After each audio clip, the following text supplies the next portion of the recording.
Syaraitu wujubis salati thalathatun. Syarat-syarat wajibnya salat adalah salah satu asya, 3 perkara. Baik. Artinya seseorang wajib mengerjakan salat apabila dia memenuhi 3 syarat ini. Gitu ya.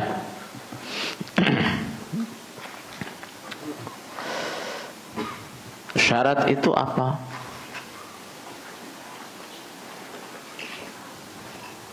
Syarat itu adalah ma yalzamu min adamihil adam wa la yalzamu min wujudihil wujud. Sesuatu yang tidak adanya dia berakibat pada tidak adanya yang disyaratkan. Misal, syarat wajibnya salat adalah berakal. Maka ketika seseorang tidak berakal, tidak wajib salat bagi dia. Wala yalzamu min wujudihil wujud, dan adanya dia tidak berakibat pada adanya yang disyaratkan. Maksudnya gimana? Misalnya tadi, tidak semua orang yang berakal dia wajib salat, gitu ya. Nah, contohnya gimana? Dia berakal tapi dia haid, wajib salat apa enggak? Enggak wajib. Dia berakal, dia keadaan nifas, wajib salat apa enggak? Enggak wajib. Dia berakal tapi dia belum baligh misalnya. Nah, wajib salat apa enggak? Enggak. Nah, itulah namanya apa? Namanya apa?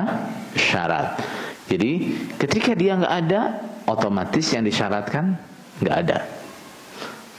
Walaupun dikerjakan sama saja enggak ada. Gitu ya. Nah, jadi orang enggak ada akalnya, otomatis enggak wajib salat. Tapi kalau dia ada, bukan berarti yang disyaratkan mesti ada, otomatis ada, enggak. Misalnya tadi, orang ada akalnya, enggak otomatis dia wajib salat. Nah, misal dia orang berakal tapi dia haid, wajib salat apa enggak? Enggak. Dia berakal, nah, tapi dia nifas, wajib salat apa enggak? Enggak wajib. Baik. Syekh mengatakan syarat wajibnya salat ada 3. Syarat wajibnya salat ada 3. Dan semua ibadah secara umum syarat wajibnya adalah 3 ini. Nah, tidak hanya salat saja, semua ibadah. Nah, secara umum, nah, syaratnya harus ada 3 ini. Walaupun ibadah-ibadah yang lain syaratnya ada yang tidak hanya 3 ini, ada tambahan syarat lain. Baik. 3 itu apa? Yang pertama adalah Islam. Yang pertama adalah Islam. Nah, kalau orang enggak Islam, dia enggak wajib sholat. Tapi bukan berarti dia enggak disiksa karena meninggalkan sholat, gitu ya. Nah, maka tetapi arti orang yang tidak Islam tidak wajib sholat dalam masalah ini adalah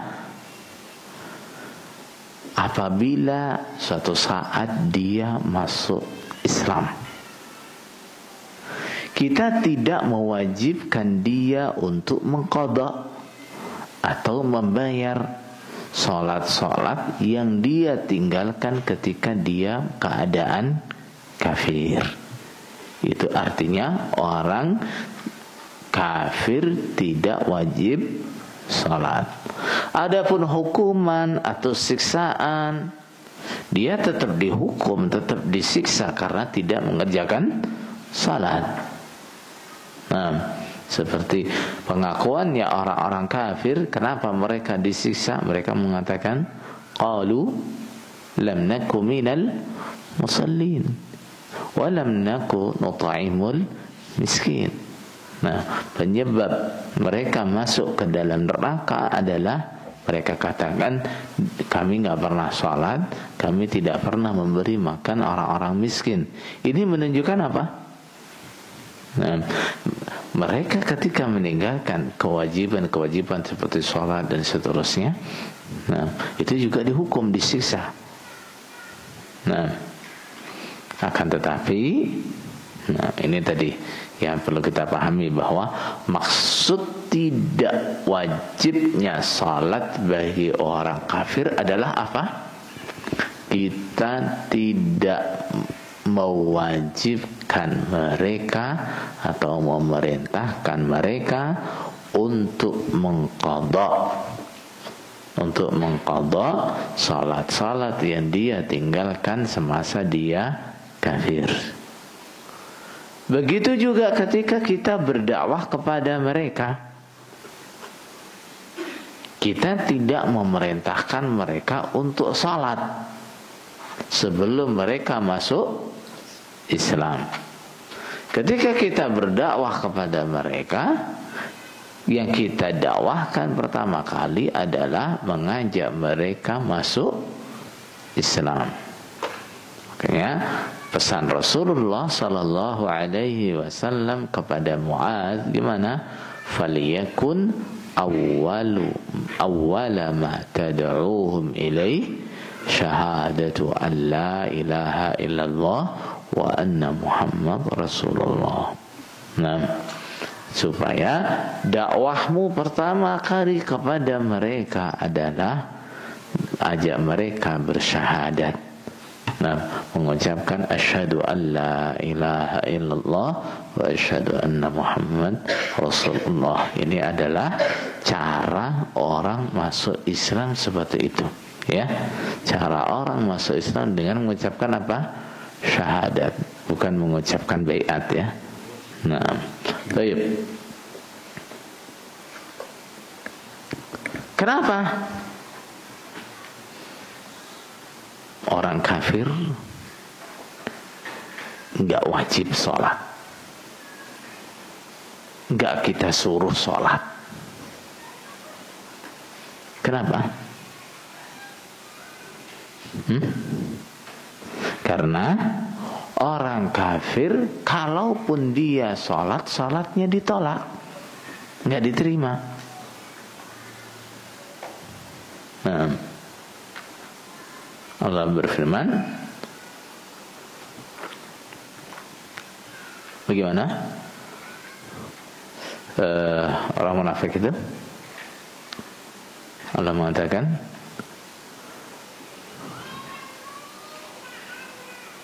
Bahkan gimana?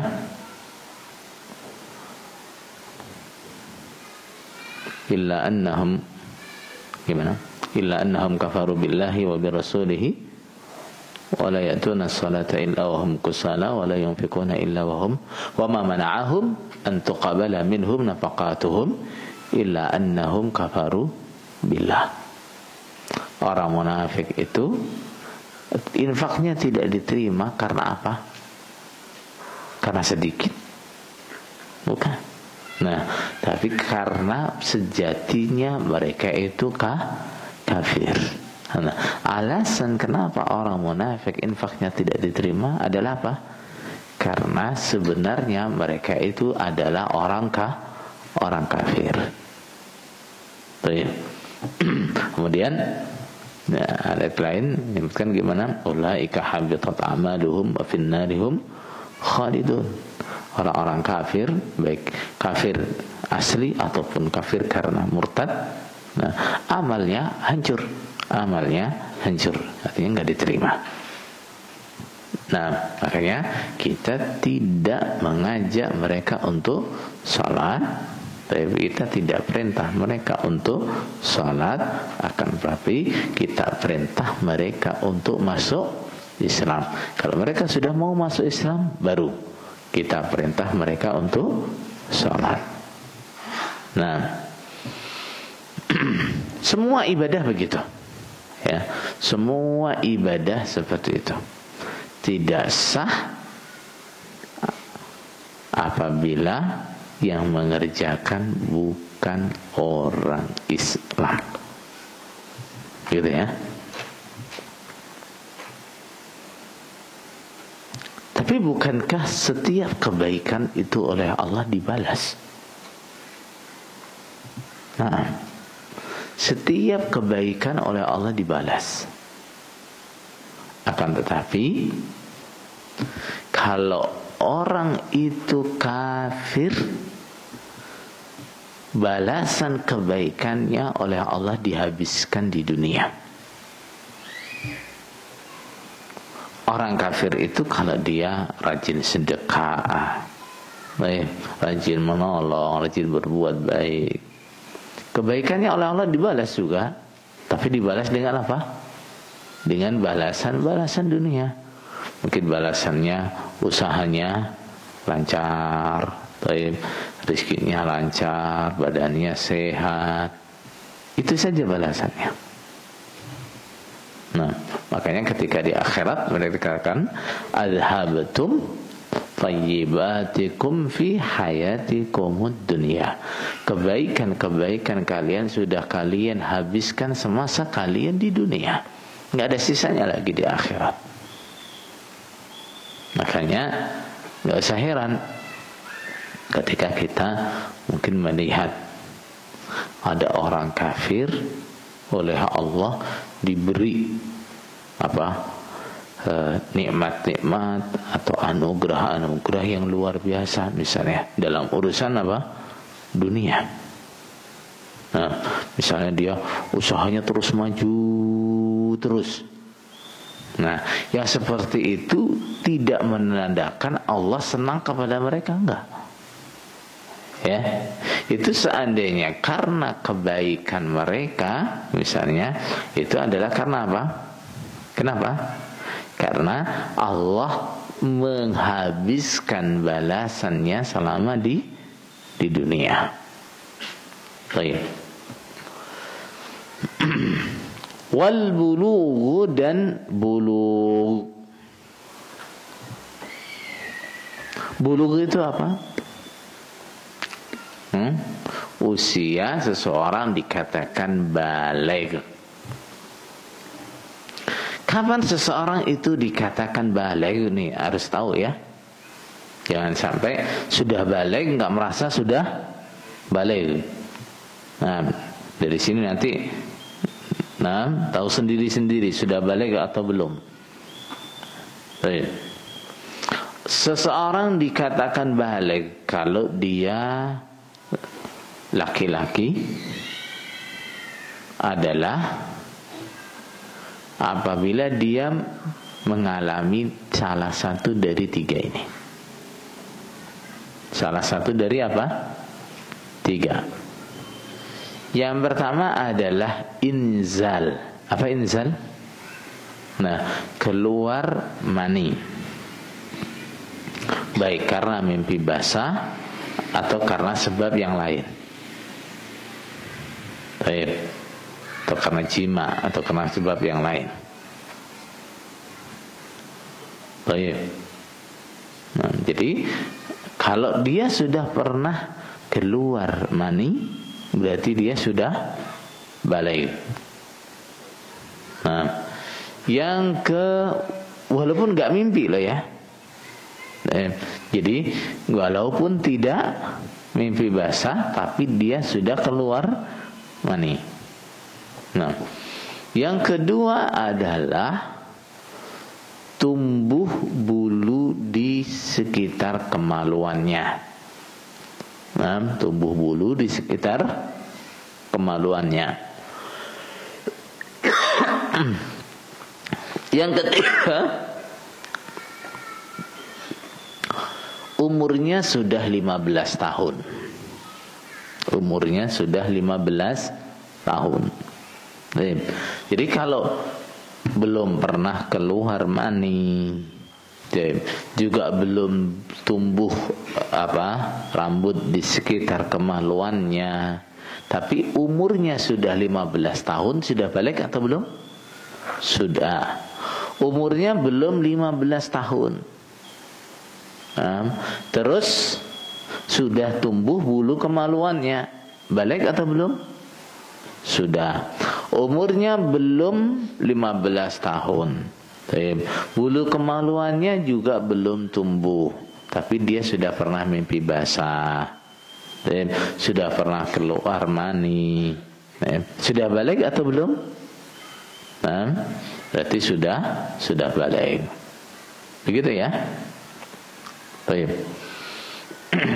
Apa dalilnya kalau orang belum balik, enggak wajib sholat, juga enggak wajib ibadah-ibadah yang lain? Sabda Rasulullah sallallahu alaihi wasallam, rufi'al qalamu an thalathatin. Pena malaikat yang mencatat amal itu diangkat dari 3 golongan. Artinya malaikat tidak mencatat amalnya 3 golongan ini. Yang pertama adalah siapa? Anin naimi hatta yastaiqidh. Orang yang tidur sampai dia bangun. Nah, orang yang tidur, apapun yang dikerjakan dalam tidurnya enggak dihitung apa? Dosa. Enggak dihitung pahala. Enggak. Misalnya ada orang tidur terus ngelindur. Ngerti ngelindur? Nah, ngelindur, dia bangun, nah, ambil air wudu, sholat sampai beberapa rakaat gitu. Nah, namanya orang saleh, kadang ngelindurnya juga ngelindur sholat. Nah, itu dihitung pahala sholat apa enggak? Enggak. Kenapa? Dia kerjakan dalam keadaan tidur. Nah, karena banyaknya dia baca Quran, banyaknya dia menghafal Quran. Pas tidur dia ngigonya itu baca Quran sampai 1 juz misalnya. Dihitung pahalanya baca Quran apa enggak? Enggak. Begitu ya. Nah, begitu juga apabila dia mengerjakan halal yang haram. Nah, juga tidak dihitung dosa selagi apa? Tidak mengakibatkan kerugian kepada orang lain, gitu ya. Kalau itu mengakibatkan kerugian kepada orang lain, memang dia nggak dosa, tapi dia harus mengganti apa? Kerugiannya. Dia harus mengganti kerugiannya. Baik. Yang ketiga adalah wal aqlu, dan akal. Dan apa? Akal. Artinya orang itu harus punya apa? Sadar, ada akalnya, enggak gila, enggak hilang kesadaran, enggak pikun. Nah, kalau dia sudah hilang kesadarannya, hilang akalnya, nah, maka dia tidak lagi wajib sholat, gitu ya. Orang yang gila wajib sholat apa enggak? Enggak. Orang yang pikun, nah, yang pikun sampai istilahnya hilang akalnya. Apapun yang dikerjakan udah lupa. Nah, sholat ya sudah nggak ingat caranya sholat gimana. Misalnya ada mungkin yang keluarganya pikun tapi terus disuruh sholat terus. Sholat belum dapat 1 rakaat sudah noleh minta minum. Sholat belum dapat 1 rakaat sudah noleh lagi ngejak ngobrol misalnya. Itu kenapa? Akalnya sudah hilang. Kalau akalnya sudah hilang, wajib sholat apa enggak? Enggak wajib sholat. Baik. Apa dalilnya? Yang tadi terusannya hadis tadi. Wa 'anil majnuni hatta apa? Wa 'anil majnuni hatta yafiqa. Orang yang gila enggak ditulis amalnya sampai dia sadar. Sampai dia sadar. Nah, yang tadi yang pertama mau dibahas tadi apa? Anis sabiyyi hatta yablugh. Nah, anak kecil sampai dia balik. Ini. Jadi selagi dia belum balik, amalnya enggak ditulis oleh malaikat. Gitu ya. Baik.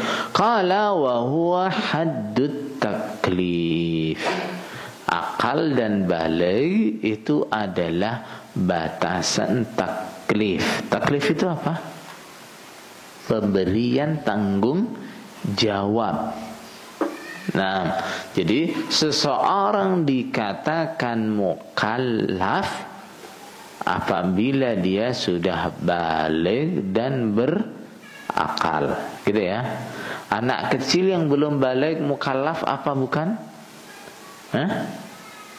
Bukan. Kenapa enggak mukallaf? Karena dia belum balik. Orang yang gila mukallaf apa bukan? Bukan. Kenapa? Dia tidak berakal. Gitu ya. Jadi kalau kita menyebut istilah mukallaf, siapa yang dikatakan mukallaf itu? Adalah orang yang balik dan berakal.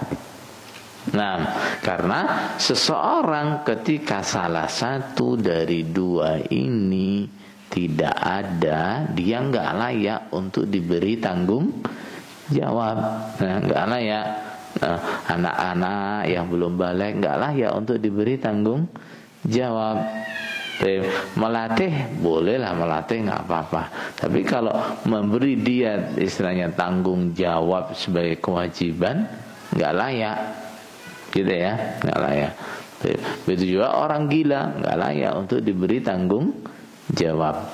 Makanya orang dikatakan mukallaf apabila dia sudah balik dan berakal.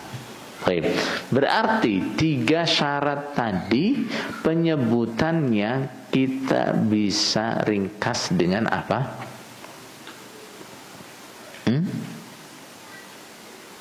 Nah, syarat wajibnya sholat itu ada 2. Yang pertama Islam, yang kedua mukallaf. Nah, Islam dan mukallaf. Nah, Islam dan mukallaf. Nah, begitu juga orang tidak bisa dikatakan dia ini soleh atau enggak soleh. Kapan?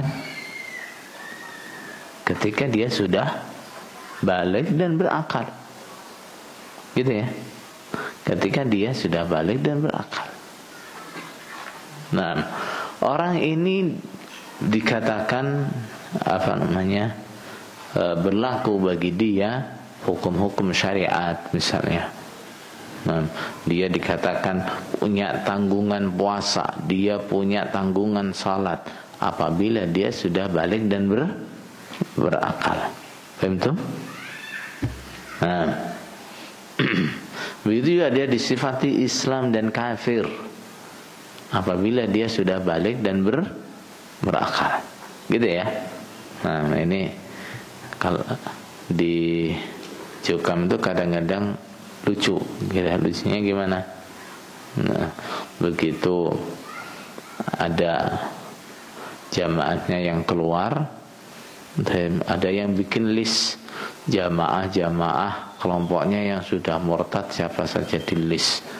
Nah, daftar yang murtad itu sampai anak-anak kecilnya, bayi-bayinya juga didaftar lagi.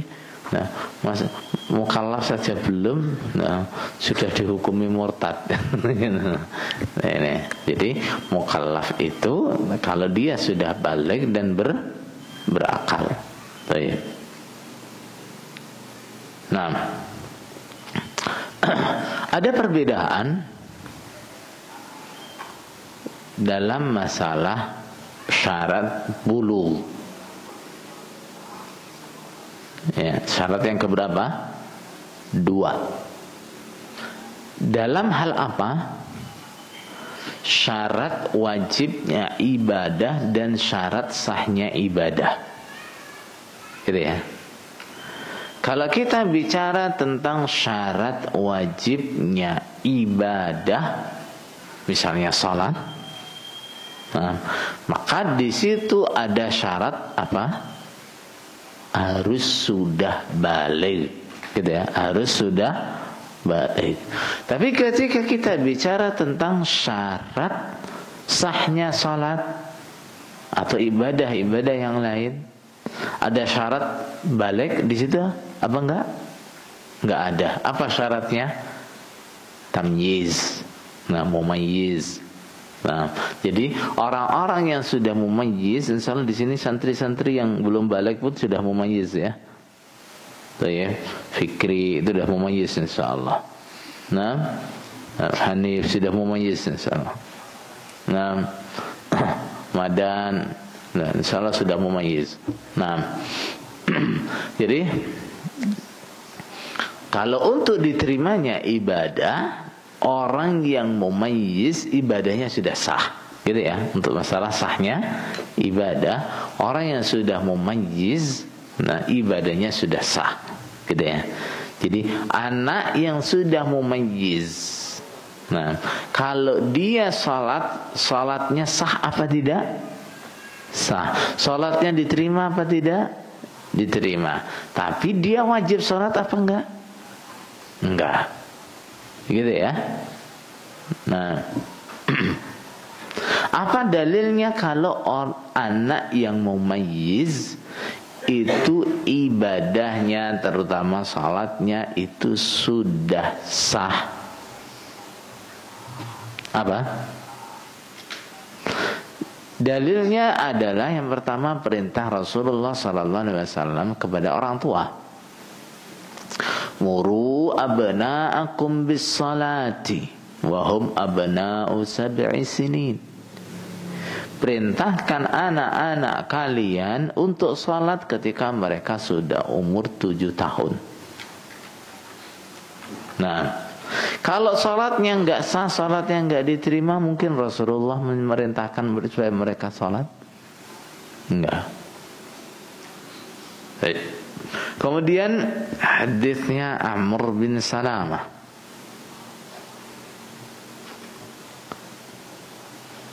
Waktu bapaknya Salamah pulang dari Madinah atau pergi ke Madinah, berkunjung ke Madinah, saat pulang oleh Rasulullah dipesan, kalau tiba waktunya salat, supaya salah satu kalian mengumandangkan adzan. Kemudian supaya yang jadi imam adalah yang paling banyak hafalan Qur'annya. Ternyata setelah sampai kampung, nah, di data yang paling banyak hafalan Qur'annya adalah Amr bin Salamah. Akhirnya Amr bin Salamah lah yang dijadikan sebagai imam salat.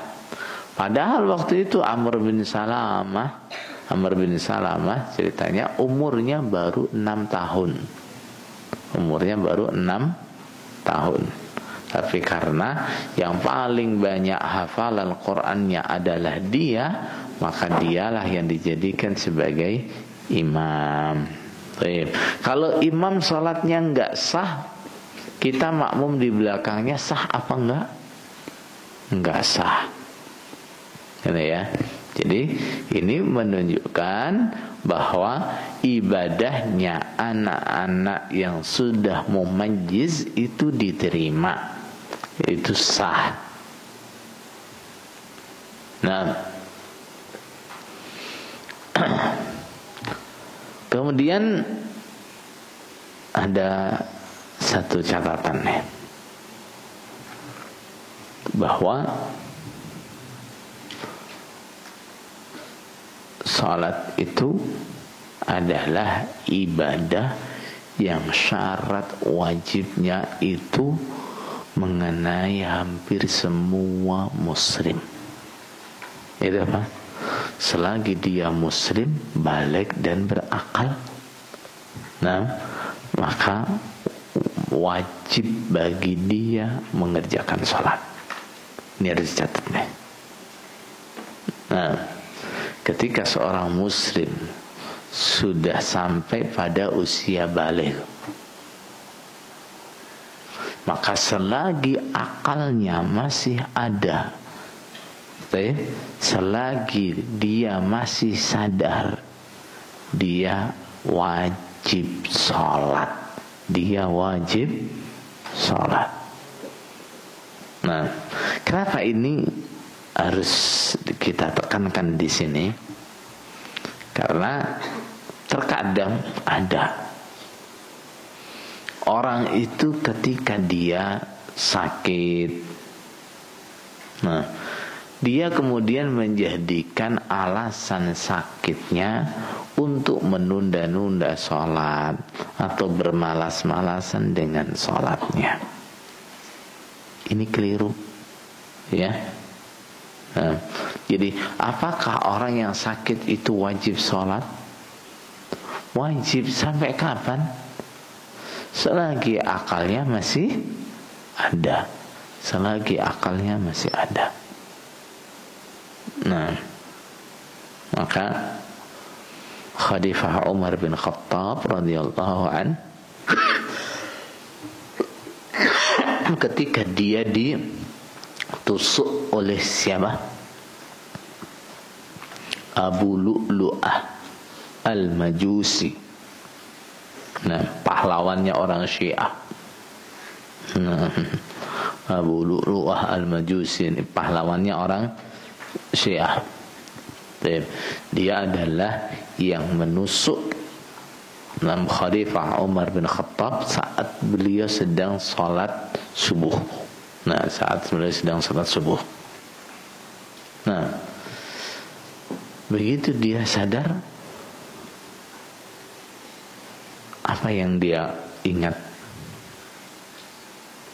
adalah salatnya. Dia belum salat. Nah, coba, apakah kita juga sama seperti itu? Mudah-mudahan sama, ya. Amin. Tapi sering kita jumpai begitu. Orang ketika sakit diingatkan sholat, aku lagi gak enak badan. Dah, emang kalau gak enak badan gak wajib sholat? Sholat, aku lagi sakit, lagi pusing. Kalau sakit pusing gak sholat? Gitu maksudnya.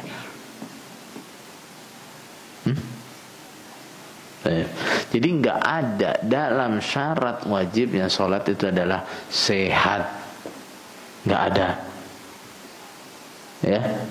Nah, bahkan ketika orang sudah keadaan sakit, Rasulullah mengatakan apa? Sholli qa'iman. Salatlah dengan berdiri. Fa illam tastati' fa qa'idan. Kalau tidak mampu salat dengan berdiri, salatlah dengan duduk. Fa illam tastati' fa'al jam. Kalau tidak mampu salat dengan berbaring. Gak ada rukhsah, gitu ya. Nah, bahkan ketika orang itu sudah tidak mampu menggerakkan badannya, tapi akalnya masih ada, dia masih wajib sholat, dia masih wajib sholat. Nah, ini harus dipahami ya. Nah, untuk yang suka menjadikan sakitnya sebagai alasan malas sholat atau bahkan meninggalkan sholat, supaya diketahui bahwa sakit itu adalah tanda tanda sakit itu adalah alarm. Alarm apa? Peringatan datangnya kematian. Memang tidak semua orang yang sakit terus mati dengan sakitnya, tapi sakit itu adalah tanda, ya. Salah satu tanda akan datangnya kematian. Justru ketika seseorang itu merasa sedang sakit, sedang enggak sehat, lebih berhati-hati, ya, jaga sholatnya. Kenapa? Dia nggak tahu apakah dia akan sehat lagi atau akan mati dengan sakitnya itu. Bagaimana ketika dia sakit kemudian dia tinggalkan sholat alasan sakit? Ternyata dia kemudian mati dengan sakitnya itu. Apa nggak rugi? Rugi kan? Rugi. Jadi ini jadikan sebagai catatan ya. Jadi jangan sampai karena alasan sakit terus kemudian sholatnya malas atau bahkan meninggalkan sholat alasannya lagi sakit. Beda dengan ibadah-ibadah yang lain, ya. Kalau puasa itu kita sakit ada kemurahan, ya, nggak puasa dulu nggak apa-apa. Nanti kalau lewat Ramadan sudah sehat, sudah mampu, diganti di luar Ramadan bisa, ya. Tapi kalau sholat nggak bisa digitukan, ya. Kamu lagi sakit nggak sholat dulu nggak apa-apa, nanti aja kalau udah sembuh sholatnya diganti, nggak bisa begitu. Inna salata kanat 'alal mu'minina kitaban mawquta. Sholat itu adalah kewajiban bagi orang iman yang sudah ditentukan waktunya, batasan waktunya ditentukan. Kita tidak boleh sengaja menunda sholat sampai habis waktunya. Nggak boleh. Orang itu sholat sampai lewat batas waktunya hanya ada 2 alasan. Apa itu? Ketiduran. Yang kedua, lupa. Ketiduran atau lupa. Itu pun Rasulullah mengatakan apa? Man nama an salat, man nasiya an salatin aw nama anha falyusalliha idza dzakaraha. Orang yang tertidur dari salat atau dia lupa, maka supaya segera sholat ketika dia ingat. Waktunya sholat kok ketiduran, begitu bangun segera sholat. Waktunya sholat kok lupa, maka ketika ingat supaya segera sholat. Waktunya sholat kok sengaja bermalas-malasan, tidur dulu masih ngantuk, boleh nggak gitu? Nggak boleh. Kadang-kadang ya, kesadaran yang kurang, terutama dari remaja, ada yang begitu, terutama waktu sholat subuh. Waktu sholat subuh ngantuk, males, nanti aja. Bangun sengaja, dia dengar adzan, dengar iqamah, waktunya sholat nggak bangun sholat, tetap tidur. Nggak boleh ya seperti itu ya. Yang dimaksud Rasulullah nama anha itu orang yang ketiduran, memang betul-betul ketiduran, ya. Dia nggak dengar adzan, nggak dengar iqamah, nggak tahu itu waktunya sholat, dia nggak tahu. Tapi kalau orang yang tahu dengar ada panggilan sholat, dengar ada apa, dia tahu ini waktunya sholat, kemudian dia sengaja melanjutkan tidurnya sampai di luar waktu sholat, boleh nggak? Nggak boleh, itu haram, ya, itu haram. Nah, akan pernah kita bicarakan. Nah, orang tidur itu ada berapa macam? Yang pertama adalah tidur yang jadi kebutuhan kita, adalah tidur qailulah. Tidur qailulah itu apa? Nah, tidur sebentar sebelum zuhur atau setelah zuhur, itu namanya tidur qailulah.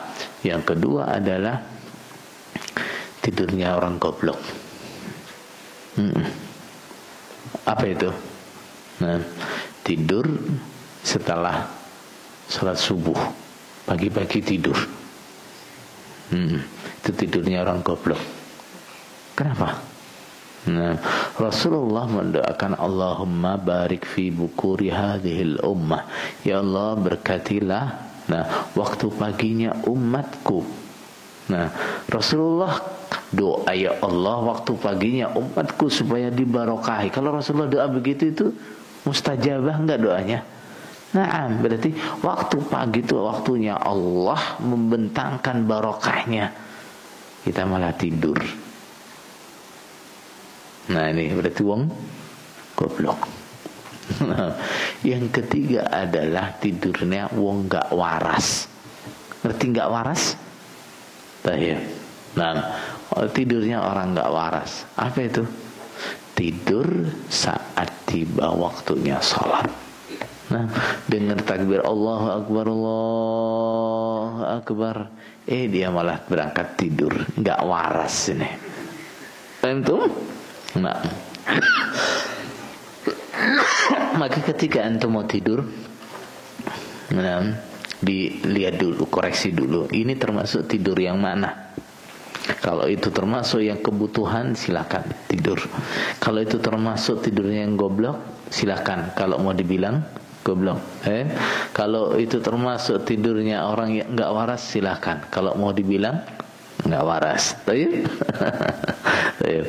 Subhanakallahumma bihamdika asyhadu an la ilaha illa anta astaghfiruka wa atubu ilaik. Assalamualaikum warahmatullahi wabarakatuh.